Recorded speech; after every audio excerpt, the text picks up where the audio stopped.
Hi ಎಲ್ರಿಗೂ ನಮಸ್ಕಾರ. ನಾನು ಗೋಪಿ ಕುಮಾರ್ ಕಿಶನ್ ಚಾಲೆಂಜಿಂದ ಮಾತಾಡ್ತಾ ಇದ್ದೀನಿ. ಇವತ್ತಿನ ವಿಡಿಯೋದಲ್ಲಿ ಬಂದ್ಬಿಟ್ಟು ಸ್ಯಾರಿ ಫಾಲ್ಸ್ ಯಾವ ಥರ ಹಾಕಬೇಕು, ಅದಕ್ಕೆ ಈ ಕಡೆ ಯಾಕೆ ಎಡ್ಜಲ್ಲಿ ಯಾವ ಥರ ಜಿಗ್ಜಾಗ್ ಮಾಡಬೇಕು ಮತ್ತು ಎಮ್ಮಿಂಗ್ ಮಾಡಬೇಕು ಅಂದರೆ ಯಾವ ಥರ ಸ್ಟಿಚ್ ಹಾಕೋಬೇಕು ಅನ್ನೋದನ್ನು, ಯಾವ ಫಾಲ್ ಹಾಕಬೇಕು ಅನ್ನೋದನ್ನು ನಾನು ತೋರಿಸ್ಕೊಡ್ತಾ ಇದ್ದೀನಿ.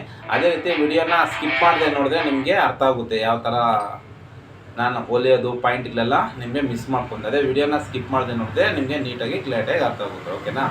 ಅದೇ ರೀತಿ ನಮ್ಮ ಚಾನಲ್ನ ಸಬ್ಸ್ಕ್ರೈಬ್ ಮಾಡ್ಕೊಳ್ಳಿ, ಪಕ್ಕದಲ್ಲಿರೋ ಬೆಲ್ ಬಟನ್ನ ಕ್ಲಿಕ್ ಮಾಡಿ ಆಲ್ ಅಂತ ಆಪ್ಷನನ್ನು ಸೆಲೆಕ್ಟ್ ಮಾಡಿಕೊಂಡ್ರೆ ನಾವು ಮಾಡೋವಂಥ ಎಲ್ಲ ವಿಡಿಯೋಗಳು ನಿಮಗೆ ನೋಟಿಫಿಕೇಷನ್ ಆಗಿ ಬರುತ್ತೆ. ಅದೇ ರೀತಿ ಲೈಕ್ ಮಾಡಿ, ಶೇರ್ ಮಾಡಿ, ನಿಮ್ಮ ಮುಖಾಂತರ ಬೇರೆಯವ್ರಿಗೂ ಹೆಲ್ಪ್ ಆಗಲಿ, ಕಲಿಯೋರ್ಗೂ ಅಲ್ಲಿ ಕಲಿಬೇಕಾಗಿರೋರ್ಗೂ ಇಲ್ಲ ಹೊಸ್ದಾಗಿ ಕಲಿಯೋರ್ಗೂ ಹೆಲ್ಪ್ಫುಲ್ ಆಗುತ್ತೆ. ನಾವು ಸ್ಟಾರ್ಟಿಂಗಿಂದ ಯಾವ ಥರ ಮಾಡೋದು ಅಂತ ಹೇಳ್ಕೊಡ್ತಾ ಇದ್ದೀನಿ. ಅದೇ ರೀತಿ ನಿಮ್ಗೆ ಏನಾದ್ರು ಡೌಟ್ ಬಂದರೂ ನಮಗೆ ಕಾಮೆಂಟ್ ಮಾಡಿ, ಇಲ್ಲ ಸ್ಕ್ರೀನ್ ಮೇಲೆ ಕಾಣಿಸ್ತಾರೆ ನಮಗೆ ಕಾಲ್ ಮಾಡಿ, ಇಲ್ಲಾಂದರೆ ವಾಟ್ಸಪ್ಪಲ್ಲಿ ಮೆಸೇಜು ಹಾಕಿ. ಓಕೆನಾ? ಅದೇ ರೀತಿ ಜಾಸ್ತಿ ಮಾತಾಡದೆ ಲೇಟ್ ಮಾಡಿದೆ, ವಿಡಿಯೋ ಸ್ಟಾರ್ಟ್ ಮಾಡೋಣ ಬನ್ನಿ. ಇವತ್ತಿನ ವಿಡಿಯೋದಲ್ಲಿ ಫಾಲ್ಸ್ ಯಾವ ಥರ ಹಾಕೋದನ್ನು ತೋರಿಸ್ಕೊಡ್ತಾ ಇದ್ದೀನಿ. ನೋಡಿ, ಇದು ಸೀರೆ, ಇದು ಫಾಲ್ಸು. ಇದು ಬಂದ್ಬಿಟ್ಟು ಪ್ಯೂರ್ ಕಾಟನ್ ಹಾಕಿದ್ರೆ ಏನಾಗುತ್ತೆ ಅಂದರೆ ಪ್ರತಿ ಸಲ ಐರನ್ ಮಾಡಿ ಹಾಕ್ಕೋಬೇಕು ಸ್ಯಾರಿಗಳನ್ನ. ಅದೇ ಈ ಥರ ಮಿಕ್ಸ್ ಕಾಟನ್ ಅಂತ ಬರುತ್ತೆ, ಇದು ಪಾಲಿಸ್ಟರ್ ಫಾಲ್ಸ್ ಅಂತಾರೆ. ಇದು ಬಂದ್ಬಿಟ್ಟು ನಿಮಗೆ ಐರನ್ ಲೆಸ್ ಇರುತ್ತೆ, ಆದರೆ ಐರನ್ ಮಾಡೋ ಅವಶ್ಯಕತೆ ಇರಲ್ಲ, ಫ್ರಿಲ್ಸು ನೀಟಾಗಿ ಬರುತ್ತೆ ಮತ್ತು ಪದೇ ಪದೇ ಐರನ್ ಮಾಡೋಂಗೂ ಇಲ್ಲ. ಎಷ್ಟು ಸಲ ವಾಶ್ ಮಾಡಿದ್ರು ನಿಮಗೆ ಬಬಲ್ಸ್ ಬರೋಲ್ಲ. ಅದೇ ಕಾಟನ್ ಫಾಲ್ಸ್ ಆದರೆ ನಿಮಗೆ 1-2 ವಾಶ್ ಆದಮೇಲೆ ಸ್ವಲ್ಪ ಬಬಲ್ಸ್ ಬರೋದು, ರಿಂಕಲ್ಸ್ ಬರೋದು ತುಂಬ ಜಾಸ್ತಿ ಆಗ್ತಾ ಇರುತ್ತೆ. ಅದಕ್ಕೋಸ್ಕರ ನಾವು ಇವು ಪಾಲಿಸ್ಟರ್ ಫಾಲ್ನ ಯೂಸ್ ಮಾಡ್ತೀವಿ. ನೋಡಿ, ಈ ಥರ ಓಪನ್ ಮಾಡಿದ್ರೆ 2 ಮೀಟ್ರ್ ಇರುತ್ತೆ. ನೋಡಿ, ತುದಿಯಲ್ಲಿ ಈ ಥರ ಇರುತ್ತೆ. ಇದನ್ನು ಸ್ವಲ್ಪ ಕಟ್ ಮಾಡ್ಕೊಳ್ಳೋಣ.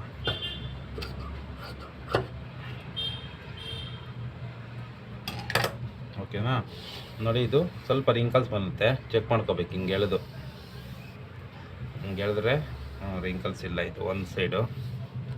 ಯಾಕಂದರೆ ಇದು ದೊಡ್ಡೋಲ್ಗೆ ಹಾಕಿ ಸುಮ್ಮನೆ ಫೋಲ್ಡ್ ಮಾಡಿರ್ತಾರೆ. ನೋಡಿ, ಹಿಂಗೆ ಹೇಳಿದ್ರೆ ಇದು ಈ ಕಡೆ ನೋಡಿ ರಿಂಕಲ್ಸ್ ಇಲ್ಲ. ಓಕೆ, ಈ ಕಡೆ ಹೊಲಿಯೋಣ. ಮತ್ತು ಸೀರೆ ಪಲ್ಲು ಸೈಡ್ ನೋಡೋಣ. ಪಲ್ಲು ಸೈಡು ಇಷ್ಟು ಬಿಟ್ಟಿದ್ದಾರೆ. ಇಷ್ಟು ಬಿಡೋ ಅವಶ್ಯಕತೆ ಏನಿಲ್ಲ, 1-2 ಇಂಚ್ ಇದ್ದರೆ ಸಾಕು, ಪಲ್ಲು ಉದ್ದ ಆಗ್ಬಿಡ್ತದೆ. ಅದಕ್ಕೆ ಏನು ಮಾಡೋಣ ಅಂದರೆ ಇದನ್ನು ನೀಟಾಗಿ ಒಂದೇ ಸಮ ಕಟ್ ಮಾಡ್ಕೊಳ್ಳೋಣ. ಹಿಂಗೆ ಜಿಗ್ಜಾಗ್ ಮಾಡೋಕ್ಕೂ ಈಸಿಯಾಗಿರುತ್ತೆ. ಮತ್ತು ಜಿಗ್ಜಾಗ್ ಯಾವ ಥರ ಮಾಡೋದು ತೋರಿಸ್ಕೊಡ್ತಾ ಇದ್ದೀನಿ. ಒಬ್ಬೊಬ್ಬರೆಲ್ಲ ಕ್ರಾಸಾಗಿ ಮಾಡೋದು ಹಂಗೆಲ್ಲ ಮಾಡ್ತಾರೆ. ನಾವು ಸ್ಟ್ರೈಟಾಗಿ ಯಾವ ಥರ ಮಾಡಬೇಕು ಅನ್ನೋದನ್ನು ತೋರಿಸ್ಕೊಡ್ತೀನಿ. ಇದು ಸ್ಟ್ರೈಟಾಗೇ ಬರುತ್ತೆ, ನೀಟಾಗಿ ಫಿನಿಶಿಂಗ್ ಆಗು ಇರುತ್ತೆ. ಆಮೇಲೆ ಇನ್ನೊಂದು ಸೈಡ್ ನೋಡೋಣ.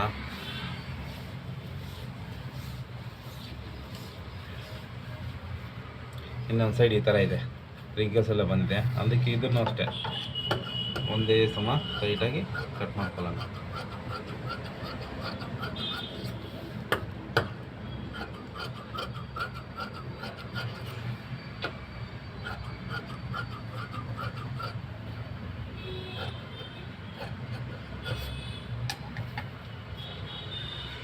ಮತ್ತು ಇದು ಗೊತ್ತಾಗ್ಬಿಡ್ತದೆ ಈ ಕಡೆಯಿಂದ ಯಾವ ಕಡೆಯಿಂದ ಉಟ್ಕೊಳ್ಳೋದು, ಯಾವುದು ಉಲ್ಟಾ ಸೀದಾ ನೋಡ್ಕೊಂಡಿದ್ದೀನಿ. ನೋಡಿ, ಇದು ಕೆಳಗಡೆ ಬರುತ್ತೆ, ಆ ಕಡೆ ಪಲ್ಲು ಸೈಡು, ಈ ಕಡೆ ಒಳಗಡೆ ಸೈಡಿಂದ ಬರೋದು ಉಲ್ಟಾ ಇದೆ, ಇದು ಕೆಳಗಡೆ ಸೈಡ್ ಬರುತ್ತೆ. ಇಲ್ಲಿಂದ ಒಂದು ಅರ್ಧ ಇಂಚು, ಎಷ್ಟು, ಒಂದು 30 ಸೆಂಟಿಮೀಟ್ರ್ ಬಿಟ್ಬಿಟ್ಟು ಫಾಲ್ಸ್ ಹಾಕೋಣ. ಈ ಥರ ತುದಿಯಲ್ಲಿ ಇಟ್ಕೊಳ್ಳಿ. ಸ್ಟಿಚ್ಚು ಬಂದುಬಿಟ್ಟು 2.5 ಪಾಯಿಂಟಲ್ಲಿ ಇಟ್ಕೊಳ್ಳಿ. ಇದನ್ನು ತುದಿಯಲ್ಲಿ ಒಂದು ಸ್ವಲ್ಪ ಹಿಂಗೆ ಫೋಲ್ಡ್ ಮಾಡಿ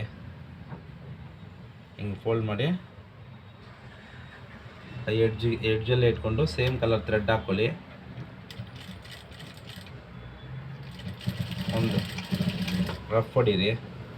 ಆಮೇಲೆ 2 ಈಕ್ವಲ್ ಇರೋ ಥರ, ಯಾವುದು ಕೆಳಗಡೆದು ಮೇಲ್ಗಡೆದು ಎಳ್ಕೊಂಡಿರ ಒಂದೇ ಸಮ ಬರೋದು, ಮತ್ತು ಆಚೆ ಕಡೆ ಅಪ್ ಡೌನ್ ಬರೋದು, ಆಮೇಲೆ ಔಟ್ಸೈಡು ಈ ಫಾಲ್ಸ್ ಕೆಳಗಡೆ ಬಂದುಬಿಟ್ಟಿರೋದು ಇಲ್ಲ ಮೇಲೆ ಬಂದುಬಿಡೋದು, ಆ ಥರ ಇಲ್ದಿರ ನಿಧಾನಕ್ಕೆ ನೀಟಾಗಿ ಅದ್ರ ಮೇಲೇ ಹಿಂಗೆ ಹೊಲ್ಕೊಂಡೋಗಿ. ನೋಡಿ, ಹಿಂಗೆ ಮಾಡಿದ್ರೂ ಗೊತ್ತಾಗ್ಬೋದು. ಆ ಥರ ಒಂದೇ ಸಮ ಇಟ್ಕೋಬೇಕು. ಕೆಳಗಡೆದು ಎಳಿಬಾರ್ದು, ಮೇಲ್ಗಡೆದು ಎಳಿಬಾರ್ದು, ಒಂದೇ ಸಮ ಇರಬೇಕು. ಇಲ್ಲಾಂದರೆ ರಿಂಕಲ್ಸ್ ಬಂದುಬಿಡ್ತಾರೆ ನೋಡೋಕ್ಕೆ. ಇಲ್ಲ ಆಚೆ ಕಡೆಯಿಂದ ಸ್ಟಿಚ್ಚು ಒಳ್ಳೆ ಹೋದಾಗ ಹಿಂಗೆ ನೋಡಿ, ಇಲ್ಲೆಲ್ಲ ಇದೆ, ಈ ಥರ ಆಗ್ಬಿಡುತ್ತೆ. ಆ ಥರ ಎಲ್ಲ ಇರಬಾರ್ದು, ಒಂದೇ ಸಮ ಇರಬೇಕು. ತೋರಿಸ್ತೀನಿ ನಾನು ಹೊಲ್ದಾದ್ಮೇಲೆ ಯಾವ ಥರ ಇರುತ್ತೆ ಅಂತ. ಅದೆಲ್ಲ ಮಾಡಾದ್ಮೇಲೆ ಕೆಳಗಡೆ ಬಂದ್ಬಿಟ್ಟು ಈ ಥರ ಹೊಲಿಗೆ ಹಾಕ್ಕೊತೀವಿ. ಈ ಕಡೆ ಎಮ್ಮಿಂಗ್ ಮಾಡ್ತೀವಿ.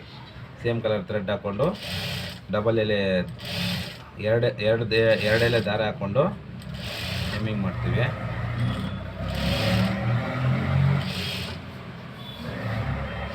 ಸಿಂಗಲ್ ಹಾಕ್ಕೊಂಡ್ರೆ ಏನಾಗುತ್ತೆ ಅಂದರೆ ಒಂದು ಸ್ವಲ್ಪ ದಿನಕ್ಕೆಲ್ಲ ಕಟ್ ಆಗಿಬಿಡುತ್ತೆ. ಅದೇ ಡಬಲ್ ಹಾಕ್ಕೊಂಡ್ರೆ ನಿಮಗೆ ತುಂಬ ದಿನ ಬರುತ್ತೆ. ಮತ್ತು ಸ್ವಲ್ಪ ದೂರಕ್ಕೆಲ್ಲ ಎಮ್ಮಿಂಗ್ ಮಾಡಿದ್ಮೇಲೆ ಗಂಟು ಹಾಕಬೇಕು. ಒಂದು 20 ಸೆಂಟಿಮೀಟ್ರ್ ಹೊಲಿದ ತಕ್ಷಣ ಅದಕ್ಕೆ ಗಂಟು ಹಾಕಬೇಕು. ಅವಾಗ ಏನಾಗುತ್ತಂದರೆ ನಿಮಗೆ ಅದು ಕಟ್ಟಾಗಲ್ಲ. ನೋಡಿ, ಒಂದೇ ಸಮ ಬರಬೇಕು. 1-2 ನಿಮಿಷ ಲೇಟ್ ಆದರೂ ಪರವಾಗಿಲ್ಲ, ನೀಟಾಗಿ ಹೊಲಿರಿ. ಆಮೇಲೆ ಒಬ್ಬರು 2 ಕಡೆ ಸ್ಟಿಚ್ ಹಾಕ್ಬಿಡ್ತಾರೆ. 2 ಕಡೆ ಸ್ಟಿಚ್ ಹಾಕೋದು ಏನಾಗುತ್ತಂದರೆ ವೇಸ್ಟ್ ಆಗಿಬಿಡ್ತದೆ. 2 ಕಡೆ ಸ್ಟಿಚ್ ಹಾಕಿದ್ರೆ ಲೈನ್ ಹಂಗೇ ಕಾಣಿಸುತ್ತೆ. ಇದು ಕೆಳಗಡೆ ಎಡ್ಜಲ್ಲೇನೋ ನಿಮ್ಗೇನು ಗೊತ್ತಾಗಲ್ಲ, ಮೇಲ್ಗಡೆದು ಹಂಗೇ ಕಾಣಿಸುತ್ತೆ. ಅದಕ್ಕೋಸ್ಕರ ಏನು ಮಾಡಬೇಕಂದ್ರೆ ಕೆಳಗಡೆ ಸ್ಟಿಚ್ ಹಾಕಿ ಮೇಲ್ಗಡೆ ಎಮ್ಮಿಂಗ್ ಮಾಡಿ. ಇಷ್ಟು ಉದ್ದ ಇರುತ್ತೆ, ಇದನ್ನ ಹೆಂಗೆ ಇಟ್ಕೊಂಡು ಎಮ್ಮಿಂಗ್ ಮಾಡೋದು ಸರ್ ಅಂತ ಕೇಳ್ಬೋದು ನಿಮಗೆ. ಅದಕ್ಕೆ ಏನು ಮಾಡ್ತೀವಿ ಅಂದರೆ ದಪ್ಪ ಹೊಲಿಗೆ ಒಂದು ಹಾಕ್ಕೊಂಡು ಆಮೇಲೆ ಎಮ್ಮಿಂಗ್ ಮಾಡಿ ಅದನ್ನು ಮತ್ತು 5ನೇ ನಂಬರಲ್ಲಿ ಸ್ಟಿಚ್ ಆಗಿ ಹಾಕ್ಕೊಂಡಿರ್ತೀವಲ್ಲ ದೊಡ್ಡ ಹೊಲಿಗೆ, ಅದನ್ನು ರಿಮೂವ್ ಮಾಡಿಬಿಡೋದು. ಅದನ್ನು ರಿಮೂವ್ ಮಾಡಿದ್ರೆ ಸೇಮ್ ಎಮ್ಮಿಂಗ್ ಮಾತ್ರ ಇರುತ್ತೆ. ನೋಡಿ, ಆಗೋಯ್ತು 2 ಮೀಟ್ರ್ ಹೊಲಿದಿದ್ದು. ಇವಾಗ ಈ ತುದಿಯಲ್ಲಿ ಅಷ್ಟೇ ಸೇಮ್ ಹಿಂಗೆ ಫೋಲ್ಡ್ ಮಾಡ್ಕೊಳ್ಳಿ.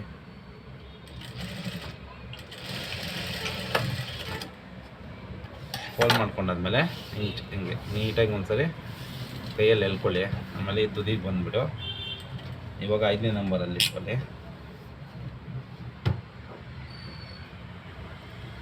ಸೇಮ್ ಒಂದೇ ಸಮಯ ಹಿಂಗೆ ಫೋಲ್ಡ್ ಮಾಡಿಕೊಂಡು ಇದ್ರ ಪಕ್ಕನೇ ಒಂದು ಅರ್ಧ 1 ಇಂಚ್ ಗ್ಯಾಪ್ ಬಿಟ್ಬಿಟ್ಟು ದಪ್ಪಲ್ಲಿ ನೋಡಿ ಹಿಂಗೆ ಈ ಥರ ಇಟ್ಕೊಂಡು ದೊಡ್ಡದಾಗಿ ಹೊಲಿಗೆ ಹಾಕು.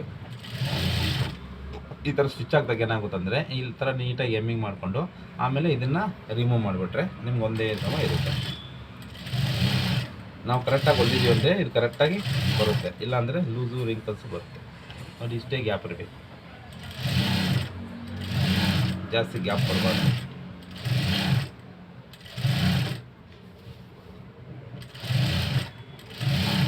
ಅದೇ ಈ ಥರ ಸ್ವಲ್ಪನೇ ಹೊಲ್ಕೊಳ್ಳಿ ನೀಟಾಗಿ. ಆಮೇಲೆ ಕೆಳಗಡೆ ರಿಂಕಲ್ಸ್ ಬರೋದು ಆ ಥರ ಎಲ್ಲ ಆಗ್ಬಿಡುತ್ತೆ.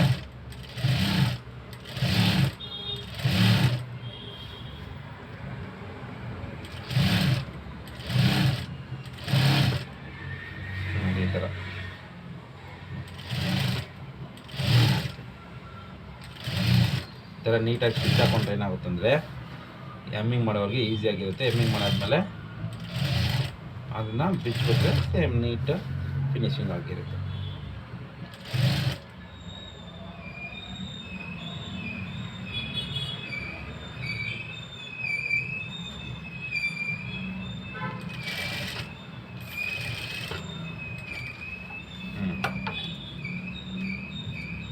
ಇದಾಯಿತು. ಇವಾಗ ಇದನ್ನು ಎಮ್ಮಿಂಗ್ ಮಾಡೋದು. ಎಮ್ಮಿಂಗ್ ಮಾಡಿ ಸ್ಟಿಚ್ನ ಬಿಚ್ಚಿಬಿಡೋದು.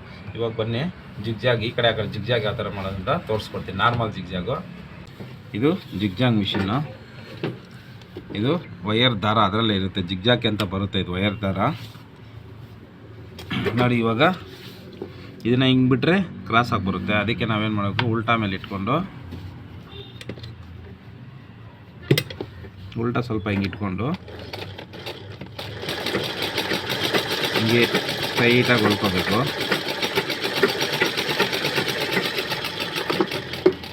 ಅದಾದಮೇಲೆ ನೋಡಿ ಸ್ಟ್ರೈಟಾಗಿ ಬಂತ. ಮತ್ತು ಹಂಗೆ ಉಲ್ಟಾ ಸೀದಾ ಮೇಲೆ ಇಟ್ಕೊಂಡು ಜಿಗ್ಜಾಗ್ ಯಾವತ್ತೂ ಅಷ್ಟೇ ಉಲ್ಟಾ ಮೇಲೆ ಮಾಡಬೇಕು, ಸೀದಾ ಮೇಲೆ ನೀಟಾಗಿರುತ್ತೆ. ನೋಡಿ, ಸ್ಟ್ರೈಟಾಗಿ ಬಂತು. ಜಿಗ್ಜಾಗ್ನಲ್ಲಿ ಈ ಕಡೆ ಬಿಡ್ತಾ ಇಲ್ಲಿ ಎಳ್ಕೋಬೇಕು, ಇಲ್ಲಾಂದರೆ ಅಲ್ಲೇ ಇದ್ಬಿಡುತ್ತೆ. ಇದು ಸ್ವಲ್ಪ ಸೌಂಡ್ ಜಾಸ್ತಿ ಇರುತ್ತೆ ಮಿಷಿನ್ನು.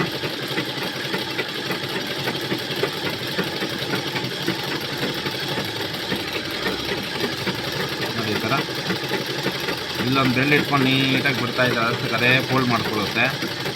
ಆ ಕಡೆ ಲೈಟಾಗಿ ಎಳ್ಕೊತಾ ಇದ್ದರೆ ಬಂದ್ಬಿಡ್ತದೆ. ಬಿಟ್ಟರೆ ಹಂಗೆ ಒಂದೊಂದು ಅಲ್ಲೆಲ್ಲ ಇದ್ಬಿಡುತ್ತೆ ಇದು. ಅದಕ್ಕೋಸ್ಕರ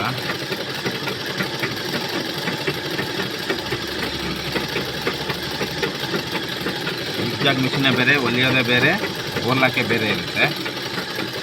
ಎಲ್ಲ ಒಂದೇ ಮಿಷಿನಲ್ಲಿ ಆಗುವಂಥ ತೊಗೊಂಡ್ರೆ ಈ ಟೆನ್ಷನ್ ಎಲ್ಲ ಚೇಂಜ್ ಮಾಡಿಕೊಂಡು ತುಂಬ ಪ್ರಾಬ್ಲಮ್ ಆಗುತ್ತೆ.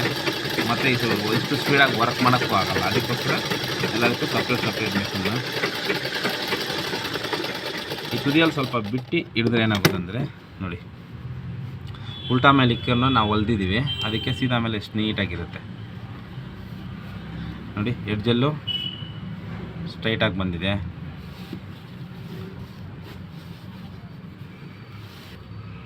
ಈ ಎಡ್ಜಲ್ಲೂ ಸ್ಟ್ರೈಟಾಗಿ ಬಂದಿದೆ. ಅದೇ ರೀತಿ ಇನ್ನೊಂದು ಸೈಡು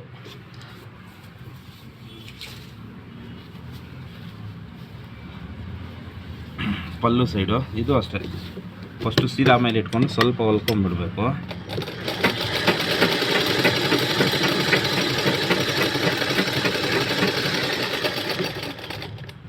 ಆಮೇಲೆ ಹಿಂಗೆ ತಿರ್ಸ್ಕೊಂಡು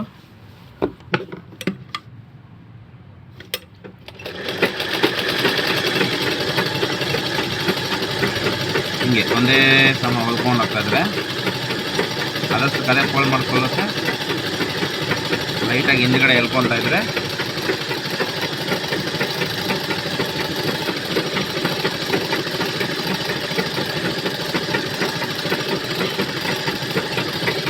ಹಂಗೆ ಹೋಗ್ತಾ ಇದೆ.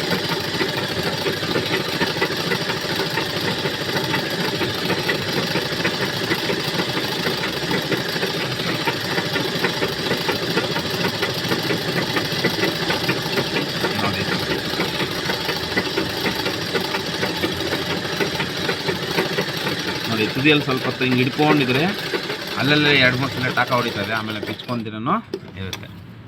ಓಕೆನಾ? ಇದು ಇವತ್ತಿನ ವಿಡಿಯೋ. ನಿಮ್ಗೆ ಇಷ್ಟ ಆಗಿದ್ರೆ ಲೈಕ್ ಮಾಡಿ, ಶೇರ್ ಮಾಡಿ, ನಿಮ್ಗೆ ಇನ್ನೊಬ್ರಿಗೂ ಹೆಲ್ಪ್ ಆಗುತ್ತೆ.